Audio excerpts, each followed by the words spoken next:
오직 누구만 바라봐요? 네. 프랑스의 작가 가운데 모파상이라고 하는 소설가가 있었습니다. 이 사람이 목걸이라고 하는 단편 소설을 썼는데 거기 보면 마틸드라고 하는 여자 주인공이 등장을 합니다. 이 사람은 가난한 집에서 태어났어요. 그리고 하급 공무원에게 시집을 가서 결혼 생활을 하는데 모든 것이 다 불만족이었습니다. 이 사람은 아주 화려한 그런 삶을 살기를 원했어요. 그리고 많은 사람들의 인기를 독차지하면서 그렇게 살기를 원했습니다. 그런데 하루는 어떤 큰 파티에 초대를 받게 됐어요. 그래서 지금까지 모아둔 모든 돈을 써가지고 아주 화려한 옷을 샀습니다. 그리고 부자 친구에게 다이아몬드 목걸이를 하나 빌렸어요. 그리고 그렇게 치장을 하고서 파티에 갔습니다. 기대했던 대로 그는 모든 사람들의 인기를 독차지하면서 황홀한 시간을 보냈습니다. 그리고 집으로 돌아와서 보니까 목걸이가 없어진 거예요. 그래서 그는 은행에 가서 큰 빚을 지어가지고 대출을 받았습니다. 그리고는 그 목걸이, 똑같은 목걸이를 사가지고 그 친구에게 갖다 주었습니다. 그리고 그는 평생 아주 고생을 하면서 그 빚을 갚느라고 바싹 늙어버렸습니다. 그리고 하루는 길을 가는데 그 목걸이 주인 그 친구를 만나게 됩니다. 그래서 그 친구에게 이제는 말할 수 있다 하면서 그 친구에게 그 사연을 얘기를 합니다. 너한테 빌린 그 목걸이를 잃어버려서 내가 평생 그 빚을 갚느라고 이렇게 바싹 늙었다고 그렇게 얘기를 하니까 그 친구가 탄식을 하면서 그 목걸이는 가짜였었는데 하고 그렇게 얘기를 했다는 것입니다. 허망한 인생입니다. 그렇죠? 그렇게 허망한 인생을 사는 사람들이 많아요. 우리 시편 39편 6절 우리 같이 보겠습니다. 진실로 각 사람은 그림자같이 다니고 헛된 일로 소란하며 재물을 쌓으나 누가 거둘는지 알지 못하나이다. 사람들이 그림자같이 다닌다.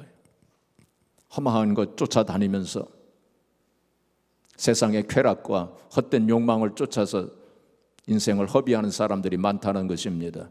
헛된 일로 분요하며 헛된 일로 소란하며 그렇게 사는 사람들이 많다는 거예요. 그래서 에베소서 5장 16절 17절에 보시면 세월을 아끼라 때가 악하니라. 그러므로 미련한 자같이 살지 말고 어리석은 자같이 살지 말고 오직 주의 뜻이 무엇인가 이해하라. 우리가 늘 주님의 뜻을 분별하면서 그렇게 살아야 돼. 우리 인생은 한 번밖에 없습니다. 우리 인생은 너무나도 짧습니다.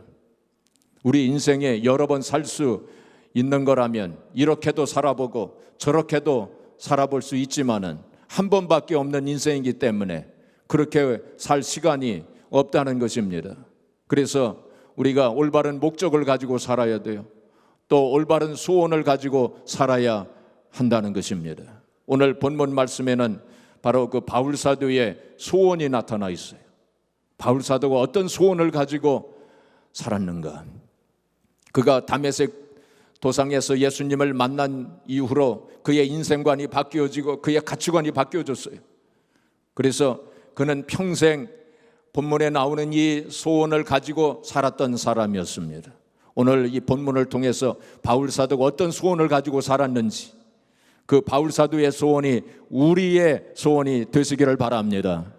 첫째로 바울 사도는 주님과 함께 있을 소원을 가지고 살았어요. 자, 8절 우리 같이 읽어보겠습니다. 우리가 담대하여 원하는 바는 차라리 몸을 떠나 주와 함께 있는 그것이라.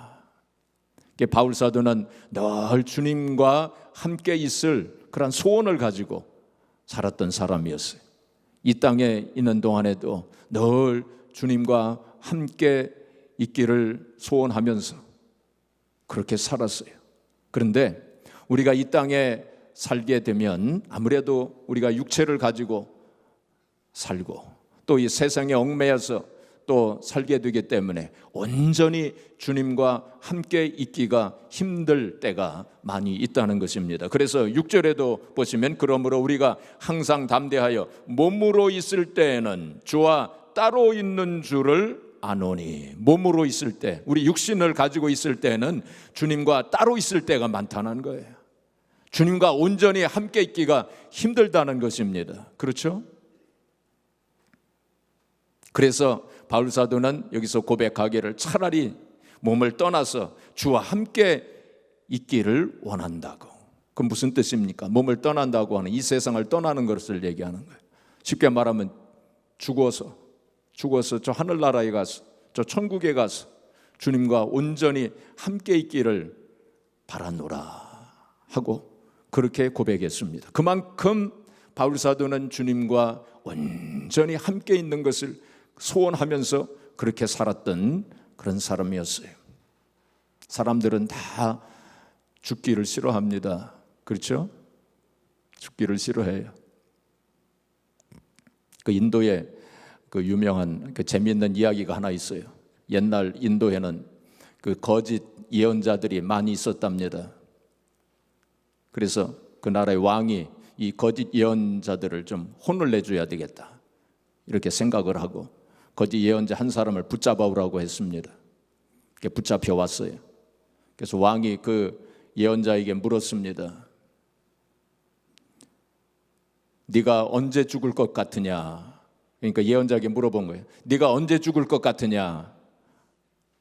그러니까 그 예언자가 물끄러미 그 왕을 한참 쳐다보다가 이제 왕은 그 예언자를 오늘 죽이려고 그러는 거예요. 그런 마음을 먹고 있었습니다. 네가 언제 죽을 것 같으냐 하고 물어봤어요. 그 예언자가 한참 왕을 이렇게 쳐다보고 있다가 대답하기를 저는 폐하보다 3일 전에 죽을 것 같습니다. 그래서 이게 왕이 깜짝 놀래가지고 그러면 나는 언제 죽을 것 같으냐? 그러니까 폐하께서는 제가 죽은 후 3일 후에 돌아가실 것 같습니다. 그랬어요. 왕이 가만히 생각해 보니까 이놈을 죽였다가는 혹시 이 거짓 예언자 같은데 혹시라도 맞으면 이놈이 죽은 후에 3일 후에 자기가 죽는 거잖아요. 그래서 신하들에게 말하기를 이놈을 죽이지 말고 잘 대접을 해가지고 오래오래 살도록 하여라 그랬다는 것입니다. 누구든지 다 죽기를 싫어합니다. 그렇죠? 어떤 교회에서 부흥회가 열렸는데 그 강사님이 천국 가시기를 원하시는 분들 다 손 들어보세요 그랬더니 다 손을 들었습니다. 이 강사님이 또 말하기를 오늘 천국에 가시기를 원하시는 분들은 계속 손을 들고 계세요. 그랬더니 전부 손을 내리더래요. 다 천국 가기를 원하지만 오늘 가는 것은 원치 않는다는 것입니다. 그렇죠? 그런데 바울 사도는 지금이라도 차라리 이 몸을 떠나서 하늘나라에 가기를 원한다. 무슨 뜻입니까? 그만큼 주님과 함께 있기를 원하는 거예요. 어떤 사람들은 이 세상에 너무 힘들고 어렵고 또 피곤하고 문제도 많고 슬픈 일도 많고 그래서 하늘나라 지금 올라가서 지금이라도 하늘나라 천국에 가서 정말 편하게 쉬고 문제도 없는 그곳에서 편하게 푹 잠도 자고 그리고 편하게 쉬고 싶다. 근데 그런 분들이 또 있어요. 그렇죠? 그런데 바울 사도가 지금 천국에 가기를 원하는 이유는 그게 아니죠. 그렇죠? 바로 주님과 온전히 함께 있기 위해서, 주님과 온전히 함께 있기 위해서 차라리 이 몸을 떠나서 하늘나라로 갔으면 좋겠다라고 그렇게 얘기했습니다. 요한 칼빈은 말하기를 진정한 믿음은 죽음을 경시할 뿐 아니라 오히려 죽음을 소원하는 것이다. 그렇게까지 얘기했어요. 요한 칼빈, 우리 장로교 시작한 사람 아닙니까? 죽음을 소원하는 것이다. 진정한 믿음은 죽음을 소원하는 것이다 라고 그렇게 얘기했어요. 바울 사도는 주님과 온전히 함께 있기 위해서 하늘나라에 가기를 소원했던 사람입니다. 주님도 우리와 함께 하는 것을 간절히 원하셔요. 그래서 마가복음 3장 14절 15절 우리 같이 읽겠습니다. 이에 12를 세우셨으니 이는 자기와 함께 있게 하시고 또 보내사 전도도 하며 귀신을 내쫓는 권능도 가지게 하려 하심이로라 그랬어요. 예수님께서 12 제자를 세우신 목적이 세 가지로 나타나 있죠.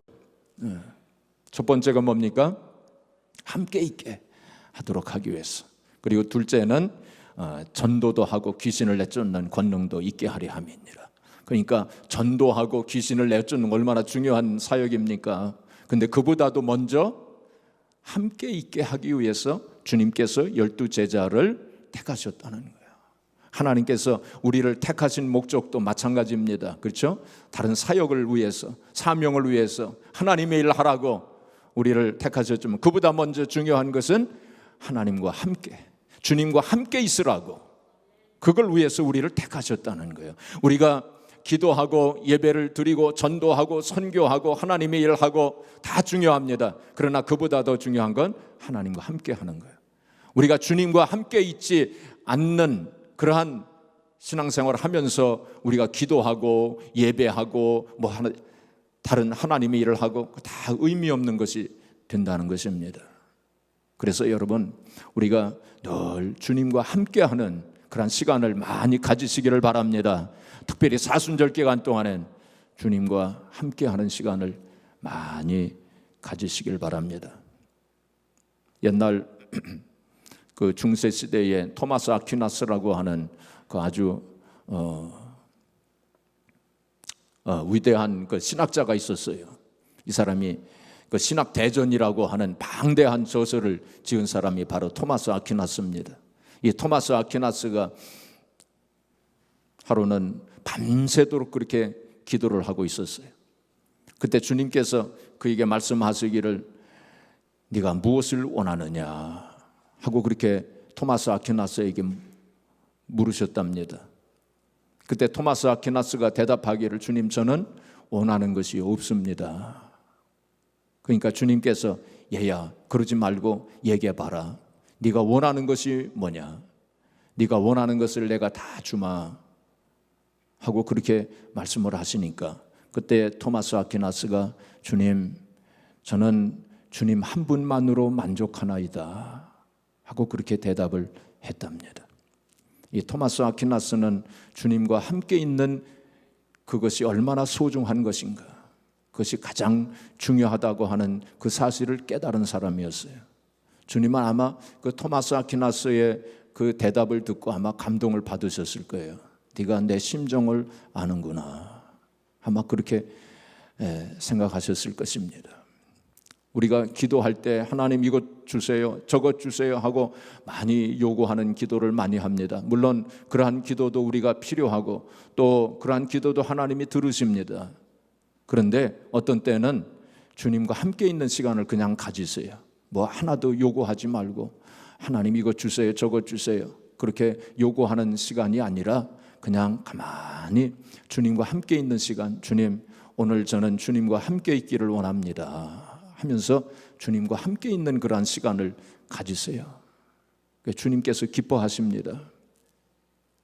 엄마가 딸에게 얘야 엄마가 뭐 사줄까? 그럴 때 딸이 엄마 다른 건 필요 없어요. 나는 엄마와 함께 있는 게 제일 좋아요. 그럼 엄마가 얼마나 기쁘겠습니까? 그렇죠? 주님도 마찬가지예요. 주님과 함께 있는 시간, 주님과 마음으로 교통하는 시간, 주님과 함께 사랑을 나누는 그러한 시간을 많이 가지시기를 바랍니다. 우리가 천국에 갔을 때 주님께서 어떻게 왔느냐 하고 이렇게 물으실지 모릅니다. 그때 어떤 사람들은 대답하기를, 주님, 저 세상은 너무 힘들었습니다.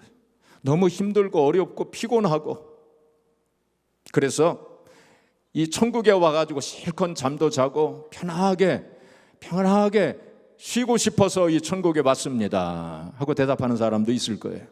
또 어떤 사람들은, 주님, 천국이 좋다고 해서 왔습니다. 천국에는 12진주문도 있다고 하고, 또 천국은 이 길이 황금길로 되어 있다고 하고, 또 달마다 다른 과실을 맺는 그러한 실과 나무도 있다고 그래서 천국에 왔습니다 하고 이렇게 대답할지 모릅니다. 또 어떤 사람들은, 주님, 저는 이 천국에 와서 아브라함도 만나고 다윗도 만나고 다니엘도 만나고 또 먼저 오신 부모님도 만나고 또 친구들도 만나기 위해서 왔습니다 하고 이렇게 대답할지 모릅니다. 그때 주님은 좀 섭섭하시게 생각하실 거예요. 그러면 우리가 어떻게 대답을 해야 될까요? 주님과 온전히 함께 있기 위해서 주님, 천국으로 왔습니다. 주님께서 얼마나 기뻐하시겠습니까? 그렇죠? 사실 천국은 어떤 곳입니까? 천국은 주님께서 계시는 곳이 바로 천국이에요. 그렇죠? 지옥은 어떤 곳입니까? 주님과 떨어진 곳이 지옥이에요. 여러분, 우리가 이 땅에 살면서도 주님께서 함께 하신다면, 그렇죠? 주님께서 함께 하신다면 그곳이 초막이나 궁궐이나 그것이 천국이 되는 줄 믿으시기 바랍니다. 그래서 찬송에도 보면 높은 산이 거친 들이 초막이나 궁궐이나 내 주 예수 모신 곳이 그 어디나 하늘나라. 우리 같이 부르겠습니다. 할렐루야 찬양하세. 내 모든 죄 사함받고 주 예수와 동행하니 그 어디나 하늘나라 그 어디나 하늘나라. 우리가 이 땅에 살면서 우리가 초막이나 궁궐이나 어느 곳에 있든지 간에, 그렇죠? 여러 가지 어려움이 있고 문제가 있고 슬픈 일들이 있어도 그래도 주님과 함께라면, 그렇죠? 주님과 우리의 영적으로 신랑 되시는 주님과 함께라면 그 어디나 하늘나라, 그 어디나 하늘나라예요. 바울 사도는 바로 그 소원 가지고 살았던 사람이었어요. 우리도 그런 소원 가지고 사시기를 바랍니다. 둘째로 바울 사도는 주님을 기쁘시게 하는 그런 소원을 가지고 살았던 사람이었어요. 9절 말씀 같이 읽겠습니다. 그런즉 우리는 몸으로 있든지 떠나든지 주를 기쁘시게 하는 자가 되기를 힘써노라. 주님을 기쁘시게 하는 자가 되기를 소원하면서 그렇게 살았던 분이었습니다. 죽든지 살든지. 그래서 우리는 몸으로 있든지 떠나든지, 이거는 죽든지 살든지 주님을 기쁘시게 하기 위해서 그런 소원 가지고 살았던 사람이었어요. 로마서 14장 8절에 보시면 우리가 살아도 주를 위해 살고 죽어도 주를 위하여 죽나니 우리가 사나 죽으나 주의 것이로다. 그렇게 고백을 했어요.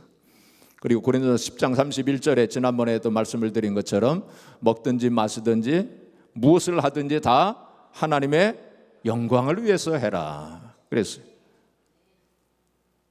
어떻게 해서라도 무슨 일을 하든지 간에 다 하나님을 기쁘시게 하기 위해서 하나님의 영광을 위해서 살아야 합니다. 그것이 우리 인생의 목적이요 우리의 존재 이유라고 이렇게 말씀을 드렸습니다. 어떤 젊은 연주가가 연주를 비엔나에서 연주를 했습니다.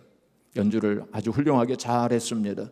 연주가 끝난 후에 이제 모든 청중들이 다 일어나 가지고 박수갈채를 보냈습니다.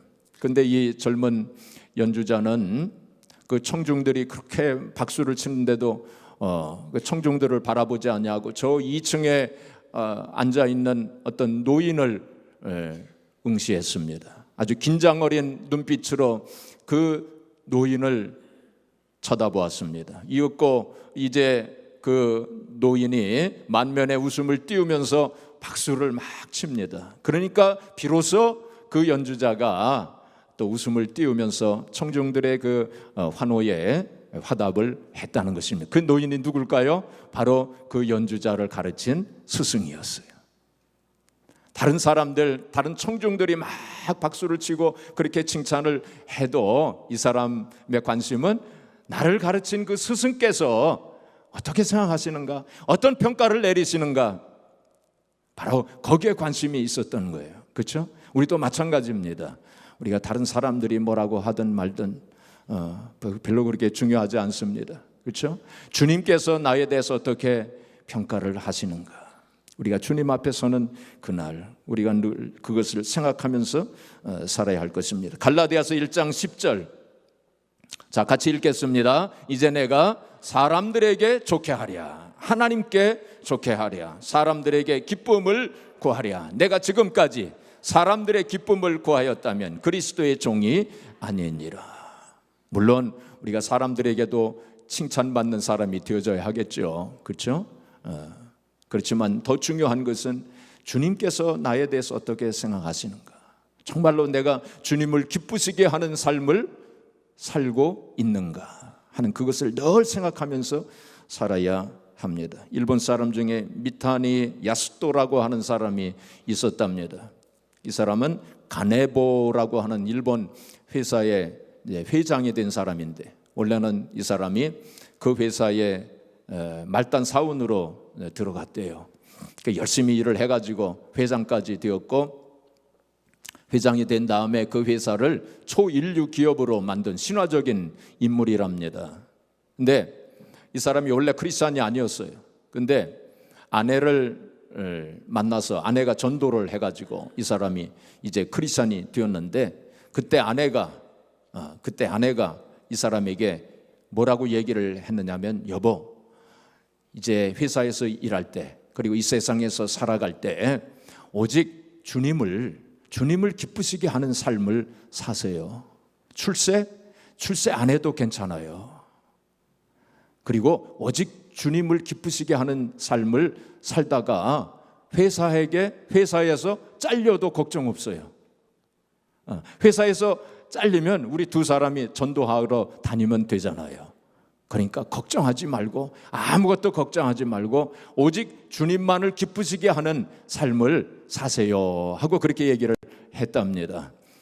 그래가지고 나중에 이 사람이 이제 회장이 되고 나서 나중에 이제 책을 하나 썼는데, 거기에 그 부인이, 그 아내가 자기에게 그렇게 얘기한 거, 출세 안 해도 괜찮아요 하는 그 말이 그 마음에 와 닿았다는 것입니다. 그래서 아내에게 고마운 마음을 가지고 그렇게 평생 주님을 기쁘시게 하는 그러한 삶을 살았노라 하고 그렇게 고백을 했다는 것입니다. 그것이 가장 중요한 거 아니겠습니까? 그렇죠? 주님을 기쁘시게 하는, 그것이 우리 인생의 탑 프라이어리티가 되어야 돼요. 최우선순위가 되어져야 돼요. 주님을 기쁘시게 하는 것, 그거 가장 중요한 일 아니겠습니까? 우리가 어떤 생각을 할 때 이 생각이 주님을 기쁘시게 하는 것일까 아닐까, 그거 생각해야 돼요. 그래서 우리의 행동 규범과 우리의 생활 기준이 거기에 있어야 돼요. 우리가 말을 할 때 이것이 주님을 기쁘시게 하는 말인가 아닌가, 그거 생각하면서 말을 해야 돼요. 그렇죠? 우리가 어떤 행동을 할 때도 이것이 주님을 기쁘시게 하는 행동인가 그렇지 않은가, 그거 생각해야 돼요. 어떤 계획을 세울 때도 이것이 주님을 기쁘시게 하는 계획인가 아닌가, 그거 생각하면서 그렇게 살아야 할 것입니다. 바울 사도는 바로 그런 소원 가지고 살았던 사람이었어요. 바로 우리도 그런 소원 가지시면서 사시기를 바랍니다. 마지막으로 바울 사도는 주님 앞에, 주님의 심판대 앞에서 상 받기를 소원하면서 그렇게 살았던 사람이었어요. 10절 우리 같이 또 봉독하겠습니다. 이는 우리가 다 반드시 그리스도의 심판대 앞에 나타나게 되어 각각 선악간에 그 몸으로 행한 것을 따라 받으려 함이라. 우리가 언젠가는 심판대 앞에 다 서게 되는 그날이 오게 될 텐데, 우리는 생명의 심판은 받지 않아요. 생명, 구원에 대한 심판은 우리가 받지 않습니다. 요한복음 5장 24절에 보시면 예수님이 이런 말씀하셨어요. 내가 진실로 진실로 너희에게 이르노니. 우리가 복음서에서 보면은 진실로 진실로 내게 이르노니, 그 말씀을 하실 때는 아주 중요한 말씀을 하실 때는 그렇게 말씀하셨어요. 예, 진실로 진실로 우리 말 성경에 그렇게 번역을 했지만은 사실은 원문 헬라말 원문 성경에 보면 아멘 아멘 이렇게 돼 있어요. 아멘 아멘. 진실로 진실로 내가 너에게 이르노니 내 말을 듣고 또 나 보내신 이를 믿는 자는 영생을 얻었고, 뭐를 얻었어요? 영생을 얻었다. 주님을 믿는 사람은 영생을 얻었고 심판에 이르지 아니하노니 그랬어요. 심판에 이르지 아니한다. 그래서 사망에서 생명으로 옮겼느니라, 그렇게 주님께서 그렇게 말씀하셨어요. 그래서 우리 크리스천들은, 주님을 믿는 사람들은 이 구원, 이 영생에 대한 심판은 우리가 받지 않아요. 그런데 우리가 받는 심판이 하나 있어요. 그 무슨 심판일까요? 상급에 대한 심판을 우리가 받게 됩니다. 오늘 이 10절 말씀이 바로 그 말씀이에요. 상급에 대한 심판을 받아요. 선악간에 우리 몸으로 행한 대로, 몸으로 행한 것을 선인 무엇입니까? 하나님을 기쁘시게 한 거, 그게 선입니다. 주님을 사랑하는 마음으로 한 거, 그 선입니다. 믿음으로 한 거, 선입니다. 그렇죠? 근데 악한 거는 그 반대를 가리키는 거죠. 그렇죠? 하나님을 기쁘시게 하지 못한 거, 그 악한 것입니다. 또 주님을 사랑하는 마음으로 하지 않고 믿음으로 하지 아니한 그 악한 것입니다. 그래서 예수님께서 달란트 비유를 하실 때 악하고 게으른 종아 하고 이렇게 책망하신 거예요. 분명히 우리가 상급에 대한 심판은 있어요. 이 파나마 운하 여러분들 아시죠? 파나마 운하, 이 중미의 그 파나마라고 하는 나라 있지 않습니까? 그 대서양과 태평양을 연결해주는, 그러니까 남미를 뺑 돌아서 이렇게 가야 되는데, 거기 파나마 운하가 생김으로 해서 배가 바로 그냥 통과할 수 있잖아요. 그런데 파나마 운하 건설이 굉장히 아주 난공사였답니다. 굉장히 어려운 공사였. 사람들도 많이 죽었어요. 뭐 한 2만 명이나 죽었어요. 역사적으로 보게 되면 얼마나 많은 사람이 죽어. 난공사였어요. 예, 운하를 만들기 위해서. 운하 만든다는 게 그게 쉬운 일이 아닙니다. 근데 이 운하를 이제 건설한 사람이 누구냐면은 조지 워싱턴 괴델스, 조지 워싱턴 괴델스라고 하는 사람이에요. 이 사람이 여기 뉴욕 브롱스 바로 여기 북쪽 이 브롱스에서 태어난 사람이에요. 그리고 웨스트 포인트에 거기 그 학교에서 졸업을 했는데 이 사람이 2등으로 졸업했어요. 공부를 아주 잘한 사람이죠. 나중에 제너럴 됐어요. 장군이 됐는데 이 사람이 바로 이 파나마 운하를 건설하기 위해서 파송이 됐어요. 근데 이 파나마 운하를 건설하는데 너무나도 어려운 일들이 너무나도 많았어요. 난공사였어요. 그리고 많은 사람들이 비판을 했습니다. 조롱했어요. 저 사람 저기 파나마 운하 건설 못할 거다. 저건 불가능한 일이다. 지금 돈만 낭비하고 있다 하고 여러 가지 비판을 하고 또 조롱을 하고 그런 사람들이 굉장히 많았어요. 근데 하루는 이 사람의 직원 한 사람이 이렇게 물어봤어요. 선생님을 비판하고 또 조롱하는 사람들이 많은데 왜 선생님은 한마디도 대꾸를 하지 않으십니까? 그렇게 물어봤어요. 이 사람이 대답하기를 언젠가는 대답할 것이다 그랬어요. 언젠가는 대답할 것이다 그랬어요. 이 사람이 언제요? 그 언제가 언제입니까? 하고 이렇게 물어봤어요. 그랬더니 간결하면서도 아주 유명한 말을 했어요. 뭐라고 했냐면 이 운하가 완성되는 날이다 그랬어요. 이 운하가 완성되는 날 내가 말할 것이다 그랬어요. 여러분, 우리가 이 땅에서 살면서 우리가 이해되지 않는 일 참 많아요. 그렇죠? 하나님께서 왜 이렇게 하실까? 그 이해되지 않는 일 참 많습니다. 또 우리가 이 땅에 살면서 하나님 일을 할 때 오해받는 경우도 참 많아요. 그렇죠? 또 억울한 소리를 들을 때도 참 많아요.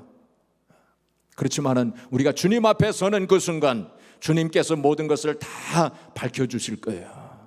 그리고 행한 대로 하나님께서 상을 주실 사람은 상을 주시고 책망받을 사람은 책망을 주시고 주님 앞에 서는 그 순간에 주님께서 모든 것을 밝히 드러내시고 모든 것을 선악대로 행한 대로 하나님께서 우리에게 갚아주실 것입니다. 지난 금요일 다락방 기도회 때 제가 어떤 집사님에 대해서 얘기를 했죠.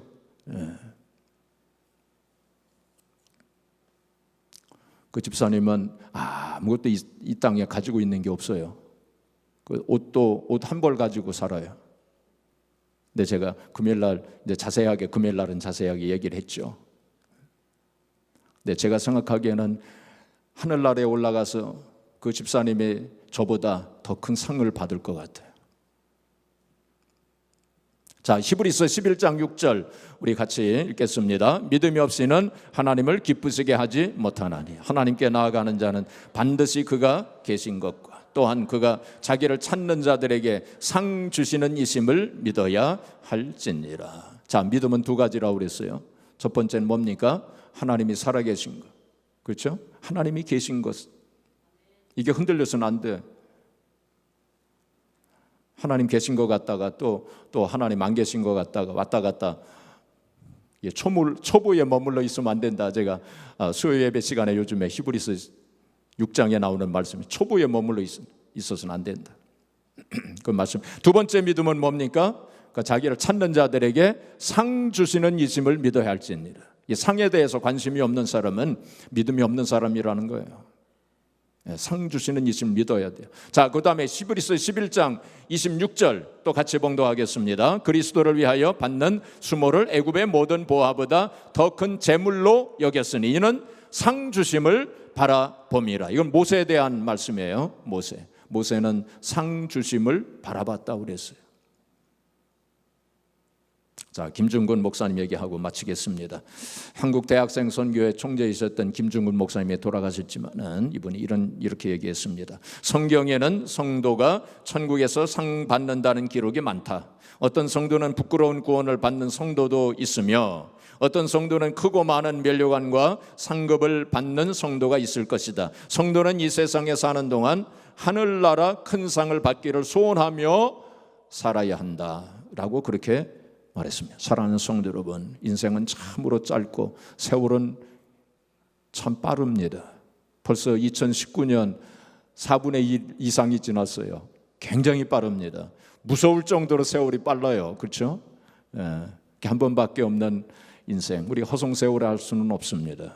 우리가 올바른 소원을 가지고 살아야 돼. 바울 사도가 가졌던 소원, 늘 주님과 함께 있기를 바랬던 소원, 또 주님을 기쁘시게 하기를 원하며 소원하며 살았던 그 소원, 그리고 주님 앞에 섰을 때 상 받기를 소원했던 그 소원이 바로 저와 여러분들의 소원이 되시기를 바랍니다. 그래서 하나님 앞에 영광을 돌리시고 또 하나님 영광에 들어가는 저와 여러분, 그리고 우리 아스토리아 한인교회가 되어지기를 주님의 이름으로 축복합니다.